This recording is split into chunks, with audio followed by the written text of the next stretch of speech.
بله تماشاوان برز لسر مجارا دانستاندرین کردی و داخویانیا بالیوزخانه امریکا لشام پایتخت سوریه می بهتر راوستن ما میوانداریا ماموستا فیصل یوسف اندام دسته سروکاتیا انجمن اجتماعی کردی لسوریه کریه. ماموستا فیصل دم باش سپاس شبو بشتربونته تا چه آستا که امریکا جدیه کل هفکرنه که ناورا و پینه که ده چه بکه؟ سپاس. سپاس.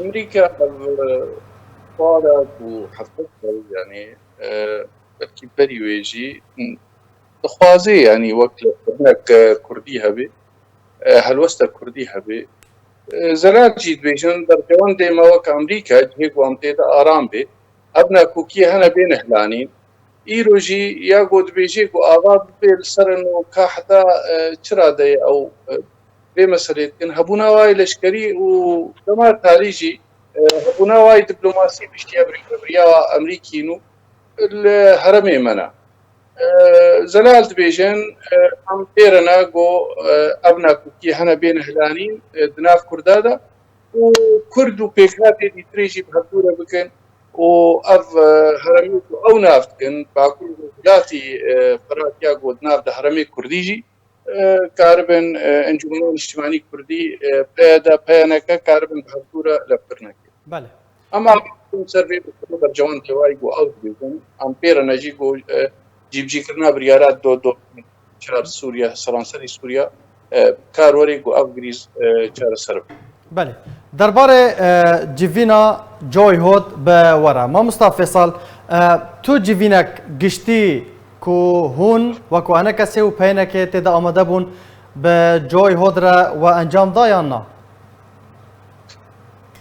برز هود ام باشقه پیرا رونشتن او جواتا موا تایبت يعني ام خبطوره اموا نابون يعني تاني كسكي دي مرة نبو يعني تاني هات بهداري كرن نريني ما بهوريه ما چنا چاوا اف ناخوكي هنا بين چارة سر كرن.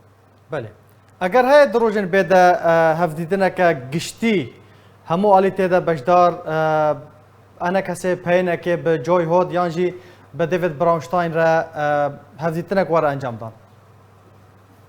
يعني نها بلكي از جويني كون ها بون دبي استاذانا يا وزارة الدفاع امريكي وكوا نابدي كر يعني نريني ما قهداري بكن بيقو معنا نريني بانكيج وقهداري بكن القوروي قابات دواوي بكن كامي بهزدور رونن وبرياري دنقو بخصنها بام قبر رونن يعني. بله. بلگنامه گارانتی یا کو جوار هاتیه پیشکش کرن بندن و چاوا ورنه جیبجی کرن گلو پابندی التزام و چاوا پیواره کرن ايجو مزدكي اوزانين يعني برنجيجو جرانتيه جرك بقرن بيجا بن بيكرنيجو جقدارن اي بدري بريا بيدفا حتانها حقيقة جمانيتي و بين السكن عندن او داف يعني جو ريفا بريا يا بيدي بقدر خستي صارات هزار نوزاد اذا دوز هذا اواغو سربسكرنا انجمنان اجتماعي كردي تاريخ برنجكي بكي بيجو كسك ريبي شاي بقري كسي هرنو بين نما كسك بيجتن سربنجهاي سياسي وكنجمنان اجتماعي كردي أوا مذكرية أو دبيجن أمريكي البيشاي بقرن أمريكي وسركي قصد بريد مظلوم هذا. تو تعهدك إنه جوارهات دان كو إيدي بن بيكرن دوباره نبن.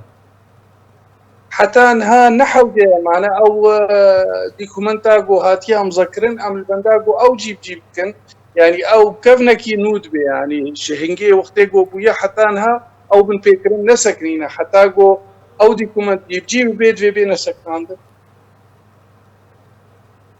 بله.